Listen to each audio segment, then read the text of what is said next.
Il y a un concept que j'aime beaucoup dans la dynamique sociale, c'est ce concept de haute valeur et de basse valeur. Ça consiste à privilégier les comportements de haute valeur. Donc par exemple, se tenir droit, parler distinctement, regarder son interlocuteur dans les yeux plutôt que l'inverse. Ça prend aussi en compte ce que tu dis et comment tu vas le dire. Par exemple, quelqu'un qui te dit quand tu nais ouvrier, tu finis ouvrier, tu vas le voir comme quelqu'un de basse valeur. Alors que le mec qui arrive vers toi et qui te dit j'ai toujours voulu créer ma boîte, alors je l'ai fait, bah même si ce mec a échoué, la façon dont tu vas te le dire, et tu vas sentir qu'il est fier de lui et tu vas le voir comme quelqu'un de haute valeur. Ce concept, j'ai appris récemment qu'on pouvait totalement l'utiliser sur notre consommation de réseaux sociaux, d'écran en général, en privilégiant des activités de haute valeur. Le principe, il est très simple, c'est utiliser tes réseaux pour des activités de haute valeur et consacrer un petit temps, 30 minutes, 1 heure en fin de journée pour des activités de basse valeur et donc te détendre. Ce que j'appelle une activité de haute valeur, ça va être par exemple, tu veux repeindre une table, tu veux limiter ta consommation de réseaux sociaux, tu sais pas trop comment t'y prendre, bah tu vas aller par exemple sur YouTube et voir quelqu'un qui va te donner des idées, te conseiller ou tout simplement te montrer comment tu peux faire. Tu vas apprendre quelque chose qui va te permettre d'avancer sur tes projets et dans ta vie en général. Il n'y a pas que avec les réseaux que tu peux mettre ça en place, il y a aussi avec la télé ou Netflix. Je te prends mon exemple, il y a un film sur Netflix que j'ai regardé avant de lancer ce projet et que je vais sûrement re-regarder encore une fois et peut-être même plus d'une fois. Ça s'appelle Derrière nos écrans de fumée.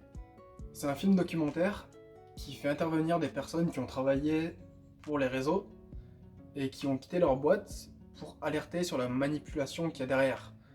Et notamment, j'ai le souvenir de Justin Rosenstein, j'espère que c'est comme ça qu'on le prononce, qui est à l'origine du bouton like sur Facebook qui intervient dans ce film.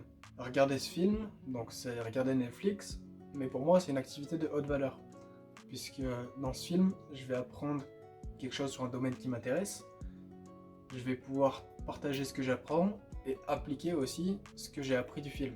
Pour les réseaux, je connais quelqu'un qui adore prendre des photos, bah cette personne, elle va publier ses photos, partager ses photos sur son compte Instagram, et ça va la nourrir intérieurement, parce que c'est ce qu'elle kiffe, prendre des photos, et partager sa passion, la fait kiffer encore plus.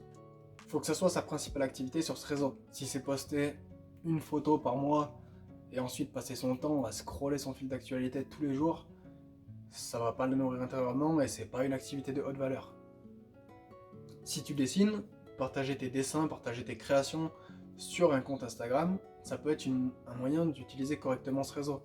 Tu vas avoir des retours sur tes dessins qui vont te permettre d'évoluer, qui vont te permettre de progresser, et en plus de ça, tu feras ce qui te plaît. Et je t'invite à suivre sur tes réseaux des gens qui vont faire peut-être ce que tu fais mais différemment, à un autre niveau, qui font ce que tu aimerais faire et t'en inspirer. Ou suivre des gens qui t'apportent de la valeur et bannir absolument tous les gens qui te montrent à quel point leur vie est géniale, à quel point ils sont heureux dans leur vie, parce que ça c'est un truc qui va te faire te sentir mal et c'est même plus une activité de basse valeur, c'est une activité à valeur nulle parce qu'à part faire te sentir mal, ça t'apportera rien d'autre.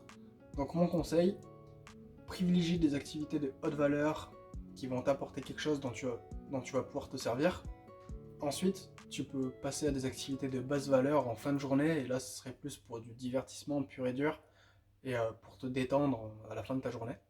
Et surtout, supprime tous ces mecs et ces filles qui vont te montrer à quel point leur vie est fantastique et qui vont te faire te sentir comme une merde en fait. Parce que la technologie est en soi ni bonne ni mauvaise, l'essentiel est de l'utiliser pour soutenir nos objectifs et nos valeurs, plutôt que de la laisser nous manipuler. Ciao.